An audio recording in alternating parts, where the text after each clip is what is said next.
It is time. It is time to become a Bladedancer and move ourselves to the next level. An artisan of shadow, they dash in and out of the reach of their enemies, each movement another deadly cut.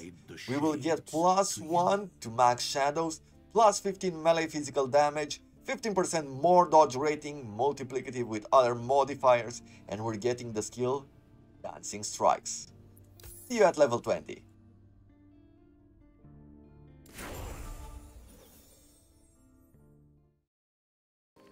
Welcome back everyone to the Two-Headed Wolf gaming channel and last Epoch, and let's upgrade this Bladedancer and throw ourselves into fights. I'm really looking forward to this. As far as equipment goes, there's not a lot to talk about. I replaced the avarice gloves, losing some of those elemental resistances with a pair of mail bracers, just because it gave us 32 armor plus another 30 armor from the modifier and another 2.5% of melee damage leached as health, and I feel like this would be better gloves to increase our survivability chance. So that's what I replaced, and some inquisitive eyes might have seen that I had this unique thing sitting in my inventory from the beginning of the series. This is a Quicksilver coil, providing us 29% chance to gain haste for 1 second on hit, 7% increased melee and bow attack speed, 60% increased health regeneration, and 100% critical strike chance with a third strike of flurry. Sounds pretty good to me. We're gonna throw this in, means every third attack will be a critical, or most likely, unless the enemies has some critical resistances. But either way, it's going to be good. I'm looking forward to trying it out. As far as passive skill points, we have 15 points to spend. We need to invest 20 here in total in the Rogue Mastery before we go to Bladedancer. And I feel like for the moment, main thing that I want to do is that I want to keep investing in the dodge rating. I feel like this might be the most important stat that we throw here in this passive skill 3. Call it a 3, I don't even know.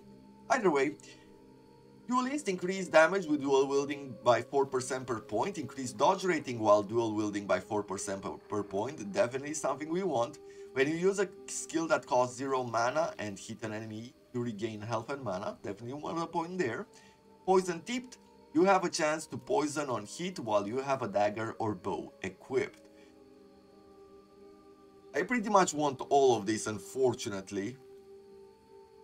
So what we're going to do is I'm going to invest 1 point in sapping strikes. I am going to invest 3 points here. Maybe get another 10% chance to poison with daggers.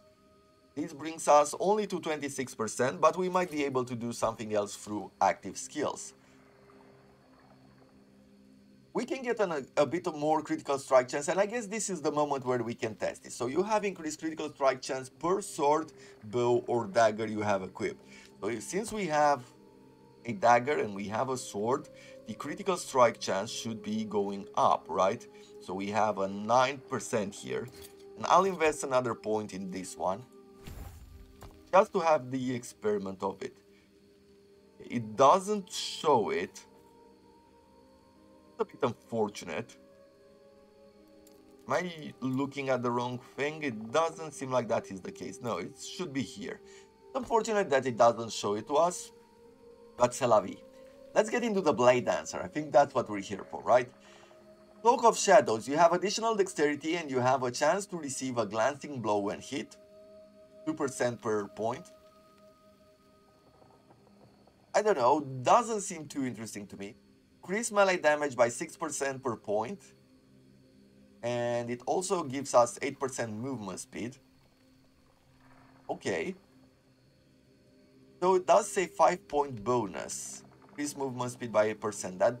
That seems to me that we need to invest 5 points here in order to get that increased movement speed.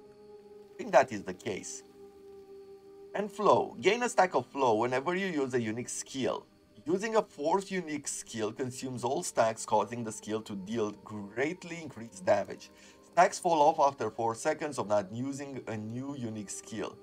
Increased damage when consuming flow 40%, that's cool. Unique skills 4. Unique skills required 4. What is a unique skill? Is this a unique skill? Are we calling these unique skills?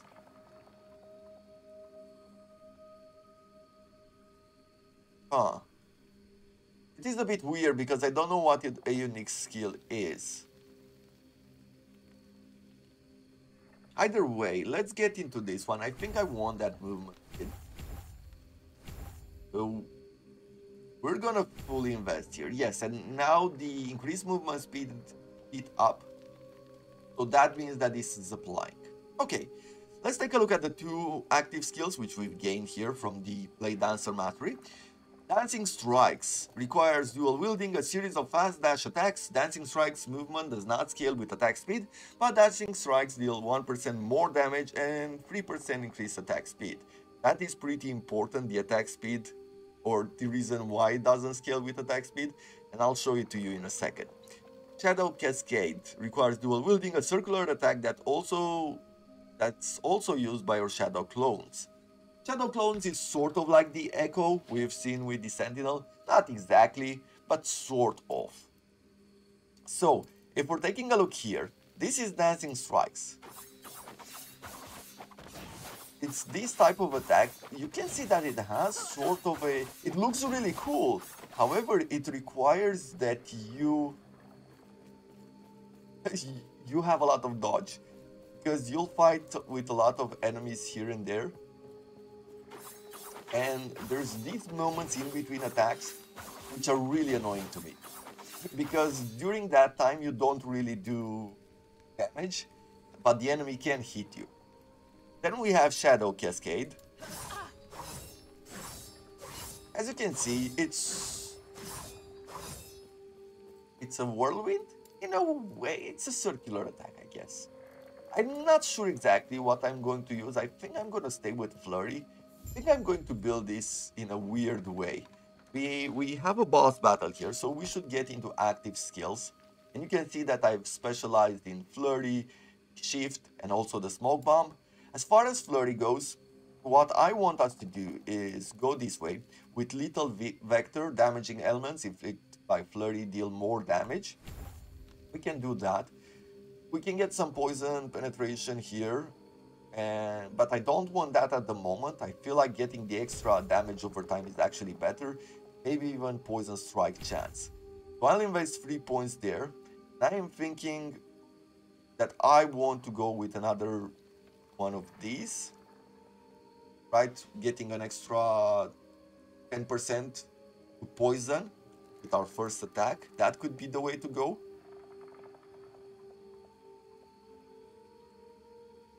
Could have a force wave blast forward with each strike dealing melee physical damage. That's a bit of an AoE. Sounds pretty good to me. We could get Adrenaline Rush. Flurry strikes have a chance to grant you Adrenaline Rush, granting Flurry 5% more damage and 5% increased attack speed. This lasts for 4 seconds, can stack up to 4 times. So that would be 20% more damage and 20% more attack speed. I do like that as well. Let's go in this direction. You have an increased attack speed for each hit you dealt with your previous Flurry, up to a maximum of 10%. I like that. Yeah, I think we're going to invest a point in Adrenaline Rush. Maybe a bit of Giant Slayer as well, getting that 10% extra damage against bosses and rare enemies. Then we'll focus once again on damage over time. That's pretty much what I have in mind. Over on this side with Shift, we're going towards Shadow Sleep to make invulnerable. Actually, we're going towards this Acid Flask throw. We need to invest 3 points there, 1 here, another one on Elusive, getting some dodge rating per 20 per dexterity, 20 per point. Sounds pretty good. And we're getting Acid Flask on Departure of Shift. With the next point, we're gonna get Acid Flask on Arrival, 50% chance per point. Pretty cool. And here we are on Smoke Bomb. Now what could we do here? The area of effect is something that at least I want to invest 1 point in. Then we could go over here towards Poison, and I like that idea. We can even throw in a slow stack. We could get Shrouded in Darkness, something we said the last time. We're getting some dodge rating and some glancing blow chance, which also stacks. So I'm going to throw a point there. We're going to get some armor shred, and that's it for the moment. Now let's get into this boss fight and try out our upgrades.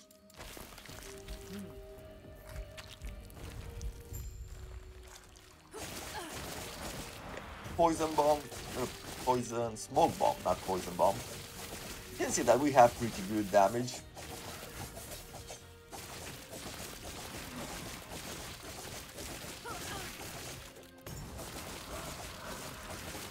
And bosses don't really represent that much of a threat, to be honest.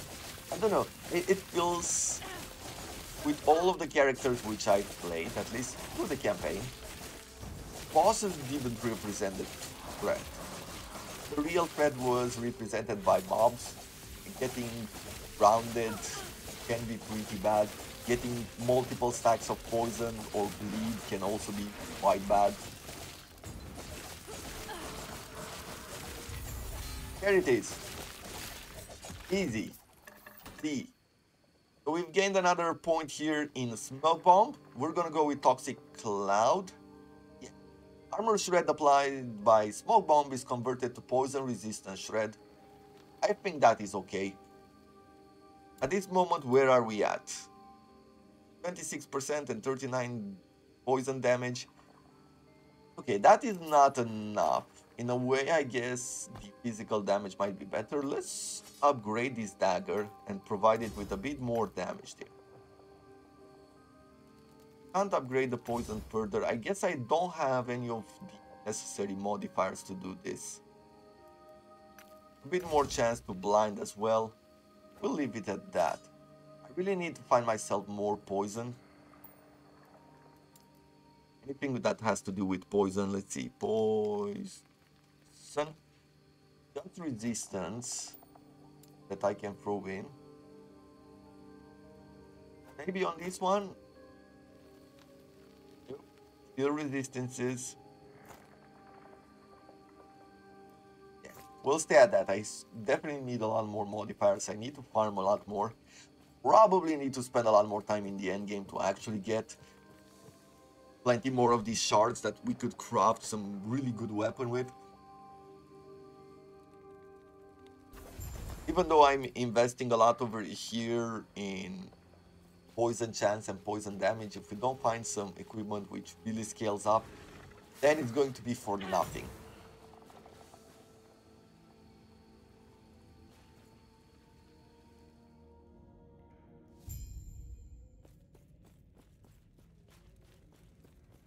Also thinking that there might be some sort of unique equipment which would provide us with poison. I'm sure there's something like that, maybe even for the early game in many ways.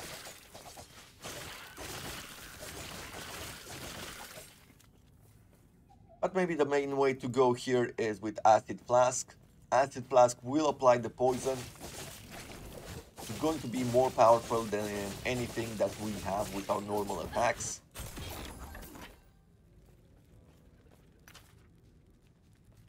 Overall, maybe once we're getting our shift ability to also throw one of these flasks when we reach the end of our shift, then at that point it might actually work a bit better. Like do enough damage to be useful. I'm still trying to wake up a bit.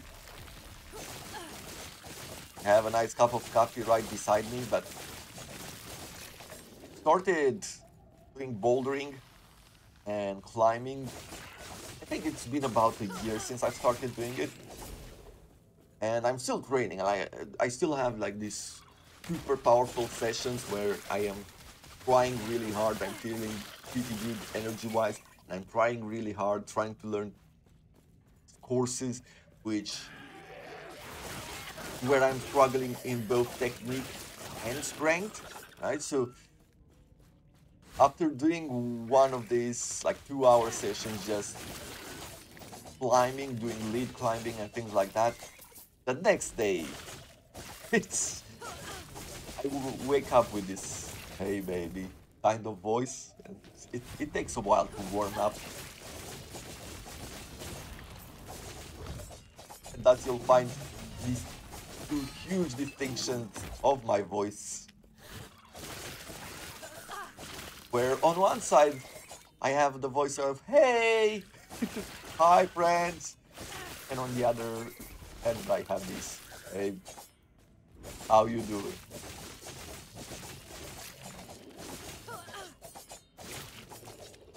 When I was younger, I think I would have preferred to have this voice. At this moment, I don't care about it anymore. It might have been a lot more useful than the higher pitch one. More dodge rating, increased damage over time, some poison resistance. I see some rings which could be good. I feel like a lot of it, these rings are not perfect. You find some combination that you could really craft on, and I'm not really sure whether it's a waste crafting them or not. For this particular series, I guess it's okay. One of the big things that I want to do once I'm done with these runs, once we're trying all of the classes out, is that I want to move in the online mode. And thus I'm thinking that it doesn't really matter whether I keep this in my stash or not.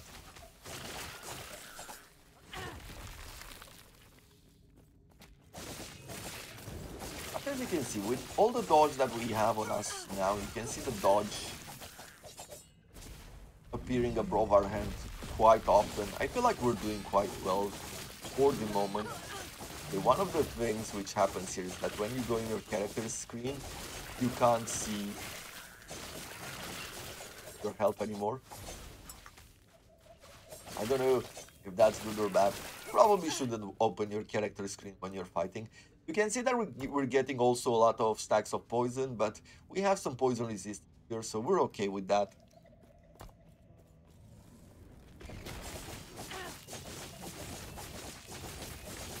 And I wanted to check out the dodge chance. 26% chance to dodge. Right? Your chance to dodge a hit from enemies in an area, dodge chance is increased by dodge rating and reduced by the level of enemies in the area. Okay. I think I will stay on dodge. No point in throwing in armor. I don't feel like armor is the way to go with the rogue. Maybe if you're playing a bowman, when you get hit, it's at that. But if you're playing a bowman, you rarely stack up extra health. So I don't feel like, other than going for dodge, I don't really. Armor can be helpful, but I wouldn't really throw too far into it. Rather than stacking armor, I think I would stack block effectiveness, try to craft it, or try to find equipment which add to that. Found a lot of idols here with this shrine. Let's see if we have anything which. Well, chance to ignite, we don't care. Chance to stun and physical resistance, we care a bit about that. More stun chance, chance to poison on hit and void resistance. Okay, we care about that.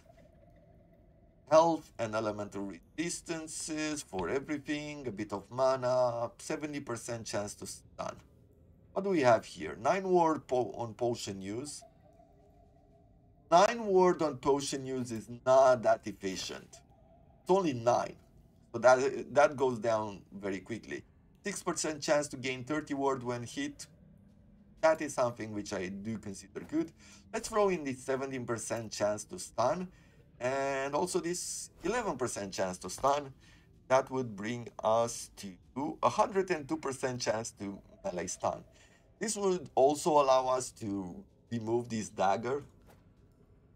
It will bring us to 28% chance, but I feel like 28% chance is still pretty good. Okay, next, what are we going to throw in here?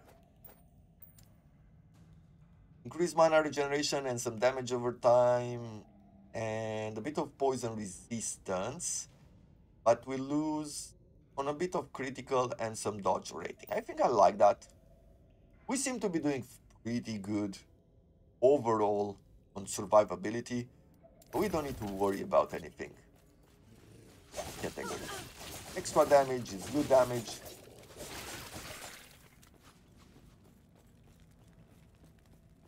We've also gained another level, so let's see, what do we have here?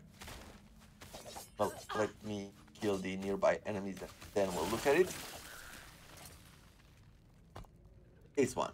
Once, you deal additional physical damage with melee and throwing attacks, and if you have been hit recently, have additional dodge rating. Oop. Where did you come from?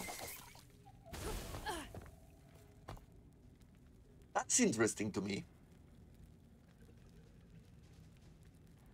Blood Serpent's Blades. Global damage over time, damage increased by 5%, and poison chance per equipped dagger, 5%, and per equipped sword, 5% bleeding. Okay. When you create a shadow, you regain health, and skills used by shadows will increase damage. I haven't really seen... It says here that we're getting +1 to max shadows, and I think that Flurry doesn't have anything with shadows, right? It does not. I've seen shadows being mentioned, and like some of these have it, but let's see. This main attack over here, the Dancing Blades. Shadow. Let's look at Shadow. You have a chance to use Shadow Cascade when you use Dancing Strikes. Okay, so we're using the circular attack when we're doing this.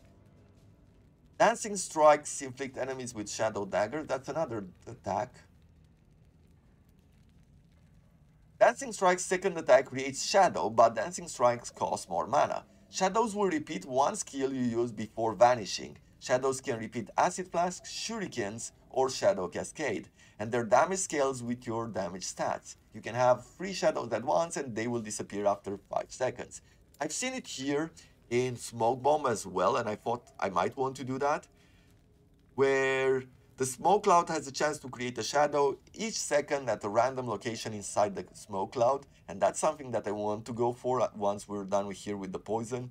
Was also thinking of maybe going towards these shadow daggers. However, it's going to be pretty high on investment points. But maybe we're heading this way, just to create those extra shadows, which do extra damage. Maybe they even attract some attention, I do not know for sure. But we shall see.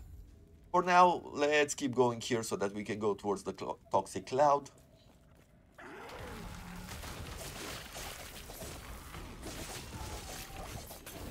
And overall, let's try this out. I don't really like this, to be honest. I mean, you can see that we're doing pretty good damage, and I guess on one side you can say that you're moving your character around quite a bit while you're doing this. So you can avoid damage received, right? It's not bad, overall. However, this is why this attack does not scale with attack speed, because you're already moving around, and I'm guessing that it would be a bit overpowered. They don't want you to do that. They don't want you to go too far into not being able to be damaged. Another point on smoke, we're going with eroding fumes even further, and that's about it.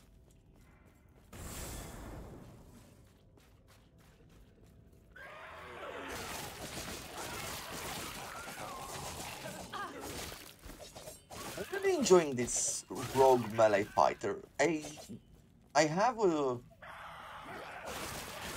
It sort of appeals to me.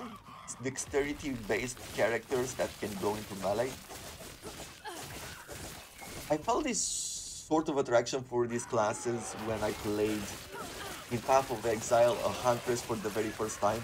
And I saw, like I looked at the skill tree and I realized that actually make a melee build out of it. There's even an ascendancy. It doesn't come to mind right now which ascendancy Huntress has that shows the Huntress with a rapier and a shield or something like that, right? It has that as a graphic, and I think maybe that's where I first saw it and I got the idea that you could go for that. It felt to me like so impressive. There's not really that many games where it shows you like this sort of bowman that could go into melee combat. I guess in a way. If you think about it, if you think about the Amazon in Diablo 2, then maybe that's actually the first creation of a foeman who could also use melee attacks, right?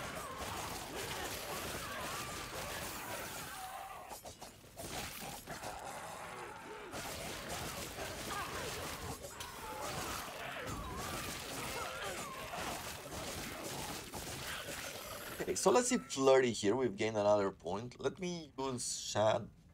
Okay, so there's no... I thought that maybe I wrote it badly, and that's why I didn't see anything, but that is not the case.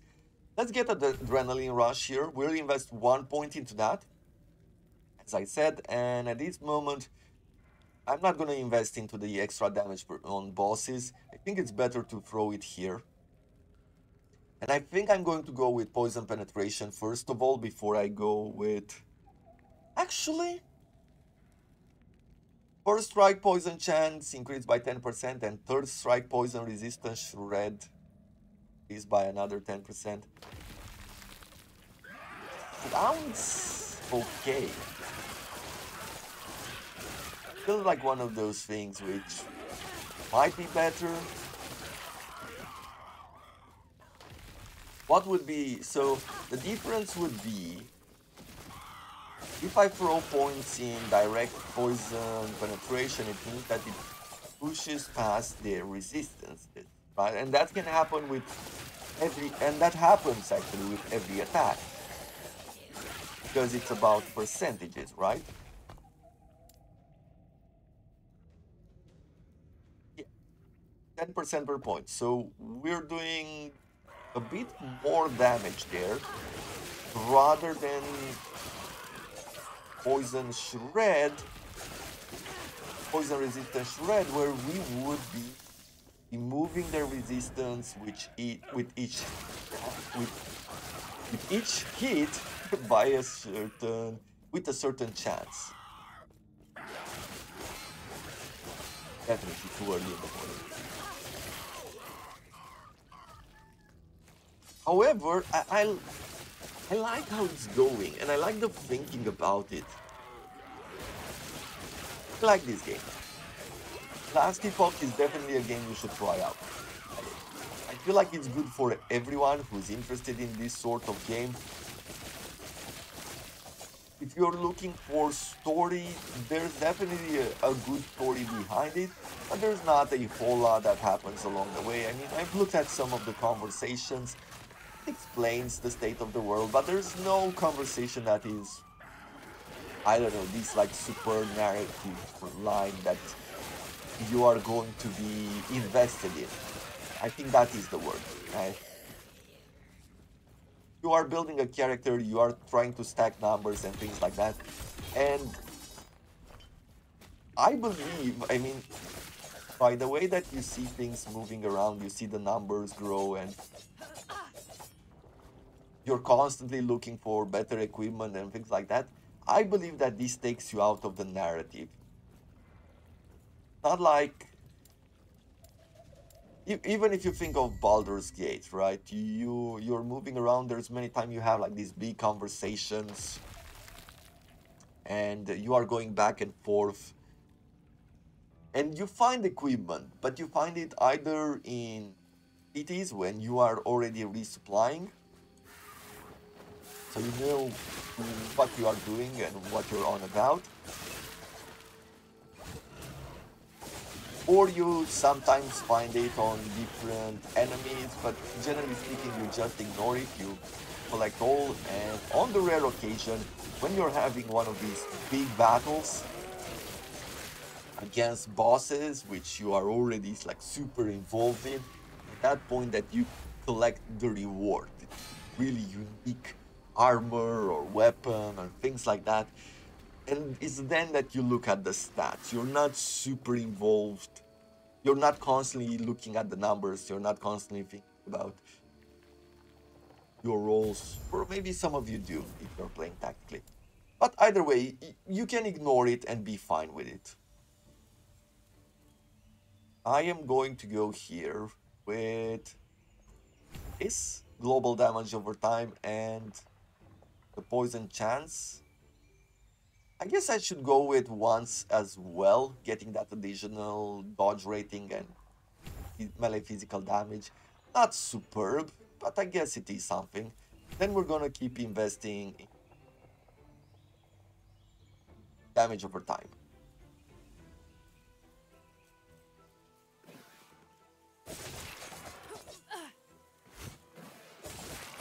So overall, something like Baldur's Gate has the chance to become a really narrative game, and you can get super involved and follow that story, and you can mostly ignore the stats, just equip better weapons and armors every once in a while, on a normal difficulty level at least. If you're going higher, then definitely you have to play tactically. You gain another point, more damage over time, and that's it. However, if we're thinking about this game, there's not really that much to the story. Like, you have these short conversations. I feel like even Path of Exile has a bit more of a narrative line, because you can talk to the characters multiple times and you can ask them even in between missions about certain topics. Everybody has an opinion about everything that's happening in a town. So you could learn a lot more about the lore by doing that. In this game, it doesn't seem like that's the case.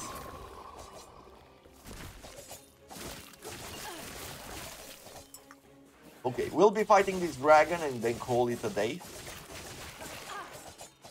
If I remember correctly, there is a dragon at the end of this road. And then I'm going to be farming up to around level 35. I don't know at this moment exactly what is the level that I'll be farming at. And we'll return there. And then tomorrow we're returning with the Falconeer. I'm looking forward to that. I have to be straight up with you guys. It's one of those classes where I don't know exactly what to expect. I know the Falcon, but I have no idea how it works. And it feels like one of those unique ideas which I'm looking forward to trying.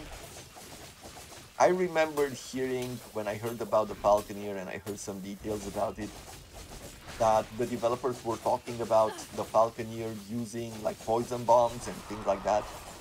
And that is exactly what I'm going to try to avoid. I want to see what else the Falconeer has to offer. I don't want him to drop bombs from a distance. I don't know if a distance is the right word for it. I think I'm questioning myself too much.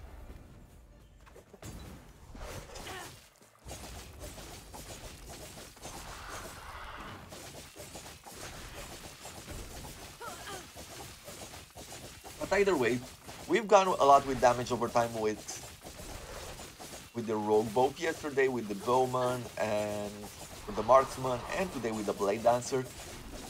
And that's I'm thinking that what I want to try out is an elemental rogue. I want to go in a direction which feels different than what we've tried to stack here with damage over time. Okay, a lot of modifiers, another idol here with chance to poison on hit and some increased poison damage. Don't mind if I do. Chance to chill, stun, okay, nothing that we care for. But I do care about this a lot. I care about the word too. I'm gonna keep it here and I'm going to equip it with the first chance that I have to gain some extra idols there. I like the word because it's providing us with this extra health, which I feel is absolutely special for us. Arrival gift, throw an acid flask when we're arriving at the target destination and when we're leaving, a 15% chance. I think that what I might want to do is actually invest 2 more points there, just to get that 100% chance. Make sure that we're throwing these acid flasks both when we're arriving at the destination and when we're leaving the destination. Are we rushing towards anything else?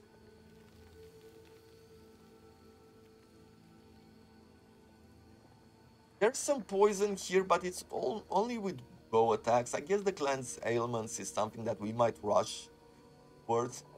There's something to be said about getting this one, Dancing Shadows, to use Shadow Cascade after using Shift, which is the round attack.